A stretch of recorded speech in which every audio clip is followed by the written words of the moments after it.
Hi, എൻ്റെ പേര് അഞ്ജന.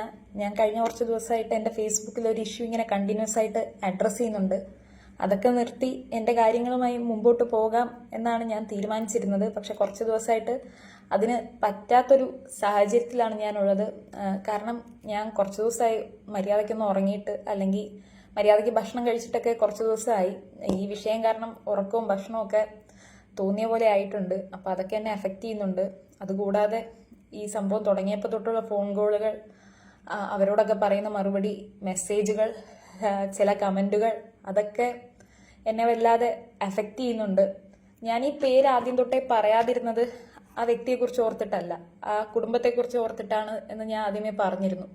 പക്ഷെ ഇങ്ങനെയുള്ള മാനുഷിക പരിഗണനയൊന്നും ഇവനെ പോലെയുള്ളവർ അർഹിക്കുന്നില്ല എന്നാണ് കഴിഞ്ഞ കുറച്ച് ദിവസത്തെ അനുഭവങ്ങൾ എന്നെ പഠിപ്പിച്ചത്. അപ്പോൾ അതുകൊണ്ട് തന്നെ ആ പേരിനി പറയുന്നതിൽ തെറ്റില്ല എന്ന് തോന്നുന്നു. അയാളെപ്പോലുള്ളവർ സമൂഹത്തിൽ അറിയണം, സമൂഹം അറിയണം അവനൊക്കെ ആരാണെന്ന്. അല്ലെങ്കിൽ ഇത് തന്നെ ഇനി തുടരും. കാരണം എന്നോട് ചെയ്ത പോലെ ഇനി അവിടെ ജോലി ചെയ്യുന്നവരോടൊന്നല്ല, ആരോടും ചെയ്യാൻ പാടില്ല. എനിക്ക് നല്ലൊരു സുഹൃത്തായിരുന്നു, ചേട്ടനെ പോലെ ആയിരുന്നു എന്നൊക്കെ പറയാം. കാരണം ഞാൻ ജോലി സംബന്ധമായ സംശയങ്ങളും അങ്ങനത്തെ കാര്യങ്ങളുമൊക്കെ സ്ഥിരമായി വിളിച്ചു ചോദിച്ചുകൊണ്ടിരുന്ന ഒരാളാണ്. ഞാനും ഈ ന്യൂസ് ഡെസ്കിൽ 1 വർഷത്തോളം ജോലി ചെയ്ത ആളാണ്. അപ്പൊ അതുകൊണ്ട് അടുത്ത സൗഹൃദം ഉണ്ടായിരുന്നു, ചേട്ടനെ പോലെയായിരുന്നു, എൻ്റെ അതേ ജില്ലയിലുള്ള വ്യക്തിയാണ്. അപ്പോൾ അങ്ങനൊരു സ്നേഹവും ഒരു സഹോദരനോട് ഉള്ള പോലെ ഒരു കരുതലും ഒക്കെ എനിക്കും ഉണ്ടായിരുന്നു. പക്ഷെ ഇതിങ്ങനെ വഴിമാറി പോകുന്നത് ഞാൻ പതുക്കെയാണ് മനസ്സിലാക്കിയത്. മനസ്സിലാക്കിയപ്പോൾ തൊട്ടൊരു ഗ്യാപ്പിട്ട് തുടങ്ങിയായിരുന്നു. പക്ഷെ പിന്നീട് അത് നേരിട്ട് കാണുന്ന ഒരു സാഹചര്യം എത്തിയപ്പോഴാണ് അതിങ്ങനെ ഒരു മോശം അവസ്ഥയിലേക്ക് എത്തിയത്. ഈ പ്രശ്നം എനിക്ക് അന്നാരോടും തുറന്നു പറയാൻ പറ്റിയ ഒരു അവസ്ഥയിലല്ലായിരുന്നു, അടുത്ത 1-2 സുഹൃത്തുക്കളോട് ഒഴിച്ച്. ആ സമയത്ത് മുഴുവൻ ഞാൻ വല്ലാത്തൊരു മാനസികാവസ്ഥയിലായിരുന്നു. എനിക്കിപ്പോഴും അറിയില്ല ഞാൻ എങ്ങനെയാ അന്നൊക്കെ ജോലി ചെയ്തത് എന്നുള്ളത്. പിന്നെ കൈക്കൊരു പരിക്ക് പറ്റി, പിന്നെ ശ്രദ്ധ കയ്യിലേക്കായി. പക്ഷെ ഇപ്പോഴും എനിക്കൊരു ഷോക്കാണുള്ളത്. കാരണം ആ വ്യക്തിയിൽ നിന്നും ഒരിക്കലും ഞാനത് പ്രതീക്ഷിച്ചിരുന്നില്ല. ഒരു സ്ട്രേഞ്ചർ ആയിരുന്നെങ്കിൽ ചിലപ്പോൾ ഞാൻ ഇത്രയും ഇമോഷണലി ബ്രേക്ക് ഡൗൺ ആവില്ലായിരുന്നു. ഇതൊക്കെ ആ സ്ഥാപനത്തിൽ പറഞ്ഞ പ്രത്യേകിച്ച് ഗുണമൊന്നും ഉണ്ടെന്ന് എനിക്ക് തോന്നുന്നില്ല. പറയാനായി ശ്രമിച്ചപ്പോൾ തന്നെ അവിടെ നിന്നും എന്നെ കുറ്റപ്പെടുത്തുന്ന രീതിയിലുള്ള പരാമർശമാണ് ഉണ്ടായത്. അപ്പൊ ഞാൻ അവിടെ വെച്ച് നിർത്തി. ഈ സംഭവം വിവരിക്കാനോ ഒന്നിനും നിന്നില്ല.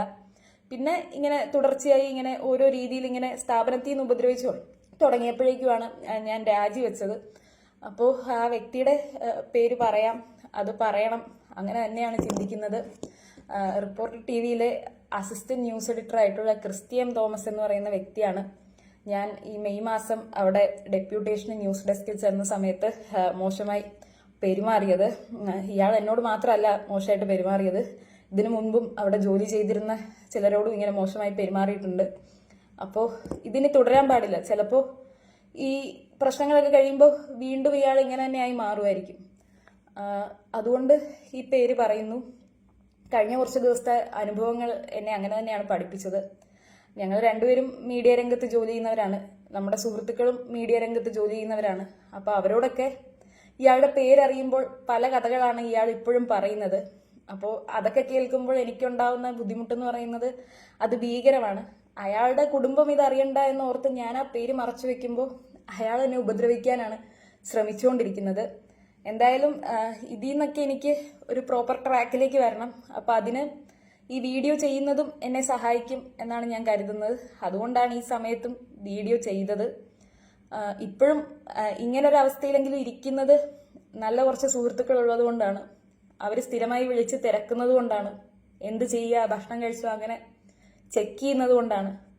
അപ്പോൾ അങ്ങനെയുള്ള സുഹൃത്തുക്കളെയൊക്കെ ജീവിതത്തിൽ തന്നതിന് നന്ദി. ഇങ്ങനെയുള്ളവരെ വൈകിയാണെങ്കിലും തിരിച്ചറിയാൻ കഴിഞ്ഞു, സന്തോഷമുണ്ട്.